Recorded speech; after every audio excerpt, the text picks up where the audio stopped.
Hello everyone, welcome back to AB Aquariums. I've got a little bit of a bargain to show you. I couldn't quite believe the price myself and I had to jump at it, of course, because the impulsiveness in me just couldn't really say no. So yeah, let's have a little look around this 8-foot tank.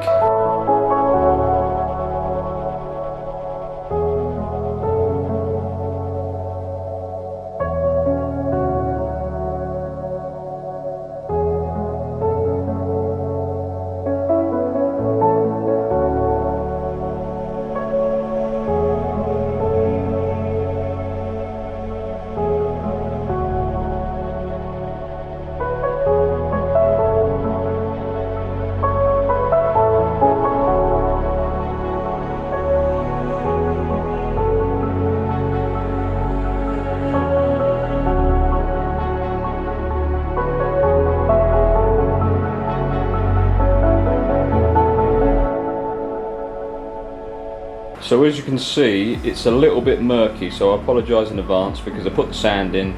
I didn't really give it the best wash and it's just gone completely cloudy, but we can live with that for a little bit while it clears. So yeah, there it is in all its glory. 100 quid, well £125 it cost for an 8-foot by 30-inch wide by 2-foot high aquarium with the stand.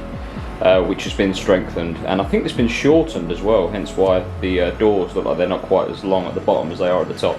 But yeah, there's method in their madness. I believe it was sitting too high for the previous owner, and they had everything shortened and put the base back on, and everything's strong, and if anything it's been over strengthened, so it should be absolutely fine.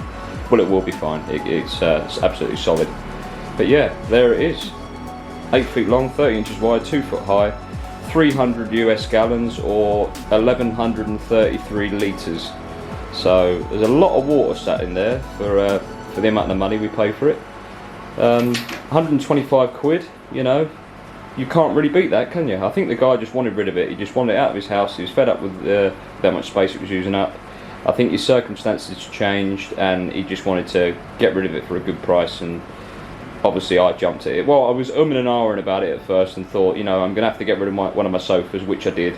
But I live on my own, so I don't really use 2 sofas anyway. So I thought, what's the point of me even needing the second largest sofa anyway? So a big aquarium sat there is better use of space than a sofa, in my opinion.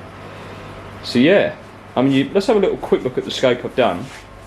Nothing too crazy. Most of it's kind of just holding wood down, and things are glued and cable tied and not looking too pretty.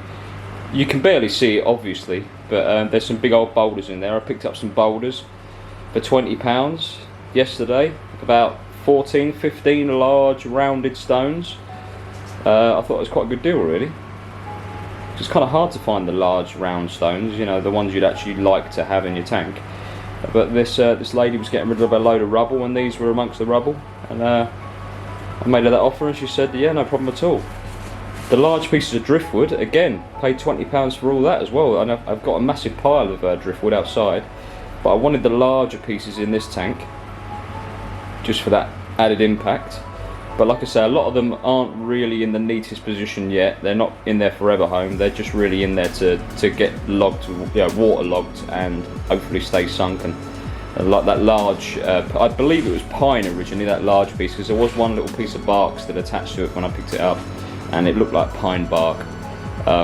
So yeah, that I've cable tied rocks to that. It's also held down with another small boulder, that end. And yeah, that one's not moving at all. The other one's kind of glued to it. That's got little caves in it and all sorts.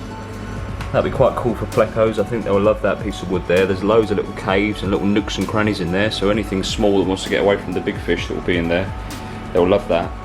So that's kind of glued to the big long piece of wood, as well as glued to the smaller boulders around it, just to keep it from flying away and shooting up, smashing the glass lids up, which would be a bit of a nightmare, wouldn't it? So we don't want that to happen. It came with 2 glass lids and 2 perspex or plastic lids, which are the same size. They were really like cloudy and looked beyond repair, but once I give them a good clean, they come off all right. I'm still waiting on some lighting. I've ordered some floodlights for it. They should be coming today. I didn't want to get aquarium strip lights because I'm not growing any plants, and I kind of like the look of the shadows that a floodlight gives. I did have them on a 6-foot tank before, and they look pretty good. So I'm going to go with the floodlights, and they're a lot cheaper, obviously. They're already rated for outdoor use, so they're getting the odd drip of water on them shouldn't be too bad. So I think we'll be good with the floodlights for this tank, hopefully. But yeah, in this, up this end of the tank, on the far left here, we've got 3 large stones. That one there was pretty dangerous lifting into the tank on my own, to be honest. So it was one of them where I was stood on that buffet thing there, and leaning into the tank with this big boulder, and I thought if anything goes wrong here, it's going to be yeah, everything's over then. I mean, there was no water in it at the time when I lifted that in, but it was it would have been game over if I slipped with that, or the buffet slipped away and I would have leant in a bit too quick, and yeah, there could have been problems. So I wouldn't recommend lifting in large stones on your own. If you're going to lift them in, get inside the tank and have like a large shelf or something, like a large racking wheeled up against your tank to lift it in with some help preferably. But yeah, I was an idiot and wanted to get the stone in, and luckily nothing went wrong, and I've set it on the sand, not directly on the glass. So hopefully all the weight will be spread out, no problem. It is a double glass layer to the bottom of this tank, and they've gotten away by using 10mm glass, but I think because the whole tank is braced top and bottom, there's no flex in the 10mm glass at all, which I thought was quite interesting, because my 6-foot tank with the same size glass has got a little bit of flex in it. So whether this float glass has got better sort of strength or hardness to it, I'm not quite sure, but yeah, maybe it's because it's got a double layered bottom.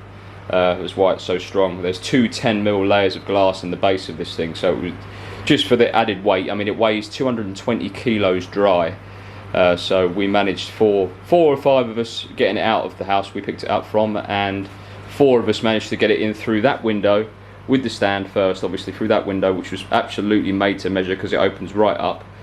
So yeah, we managed pretty well with that. So yeah, there we go. There's the tank in all its glory, in all its murky, cloudy glory. But I will be bringing more videos on this as it clears up, and I've got some lights on it and adding the fish and what have you. There will be some South American cichlids in here. There'll be my well, I say large, sort of a semi-large sailfin pleco to go in here as well, so that'll be going in.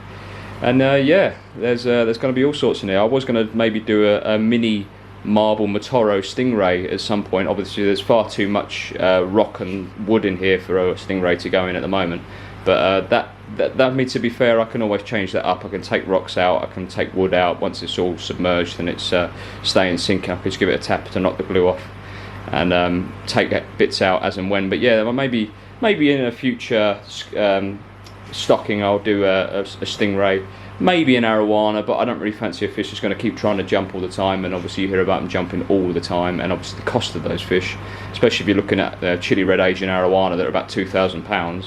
I don't really want to invest in a fish that wants to just jump out and kill itself. So it's yeah, it's not ideal putting a lot of money into a fish that might not, well, would not want to be in a glass box, which is fair enough for most fish, you know, as you can imagine. But yeah, there we go in all her glory. I'll stop waffling now and just leave you with some shots of the tank to finish, and then I'll bring some more content on this beast of a tank as we go.